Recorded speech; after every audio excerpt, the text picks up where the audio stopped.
ministre, ce dimanche, sur le marché de Port-de-Bouc, des artistes s'étaient donné rendez-vous afin de produire une œuvre collective pour la paix à destination de l'ONU. L'aspiration à la paix est forte dans notre peuple et parmi les peuples du monde.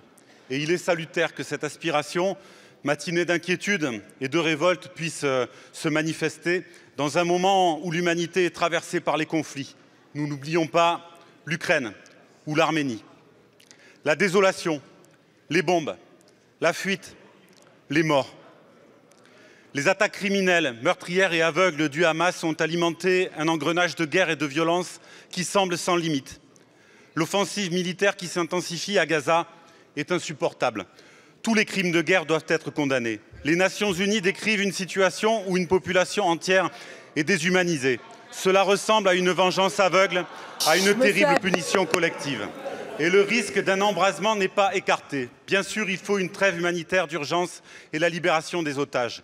Mais en toile de fond, il y a ce conflit qui dure depuis des décennies et qui ne se réglera pas ainsi. Il y a la persistance de l'occupation et du blocus, le développement de la colonisation qui prive une part de l'humanité de ses droits élémentaires.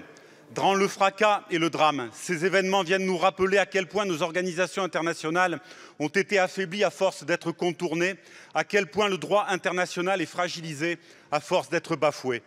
Les nationalismes et les intégrismes se nourrissent du conflit, installent une polarisation mortifère qui ferme les issues, alimente les haines. Or, il ne peut y avoir de paix durable que dans la justice et le respect du droit des peuples. Il y a des interlocuteurs possibles. Je pense à Marwan Barghouti. Parce que nous n'avons rien d'autre en tête que le sort de ces femmes et de ces hommes, d'Israël et de Palestine, nous souhaitons que la France parle haut. Cessez le feu. Je vous remercie. La parole est à Madame la ministre Laurence Boone, ministre chargée de l'Europe. Mesdames et messieurs les députés, monsieur le député Pierre Dharréville, je vais vous faire une réponse en deux temps. La première en ce qui concerne les crimes de guerre que vous avez mentionnés et la deuxième sur les perspectives politiques et des deux États.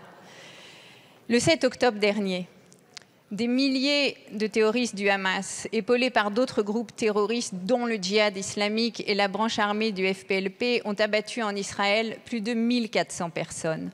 Et vous avez vu comme moi les images.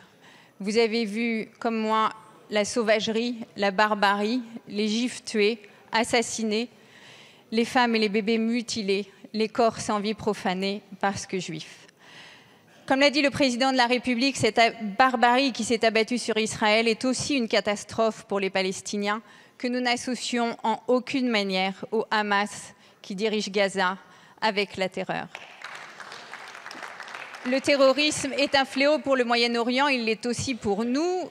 Il faut rappeler que 35 de nos compatriotes ont été sauvagement assassinés par le Hamas et que ce groupe terroriste détient en otage certainement plusieurs autres de nos compatriotes dont nous sommes toujours sans nouvelles.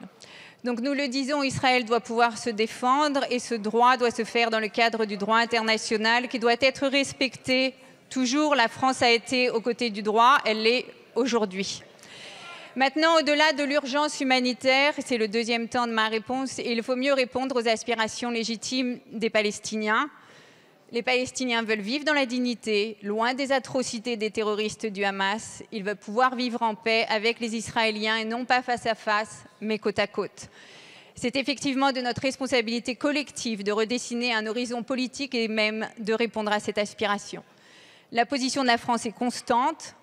Et nous la réaffirmons aujourd'hui avec force. Il faut de la sécurité pour Israël et un État pour les Palestiniens. Ces deux éléments forment un tout indissociable. Madame Colonna, merci beaucoup, Madame la ministre. Lors du sommet de la paix Je vous remercie, Madame la ministre.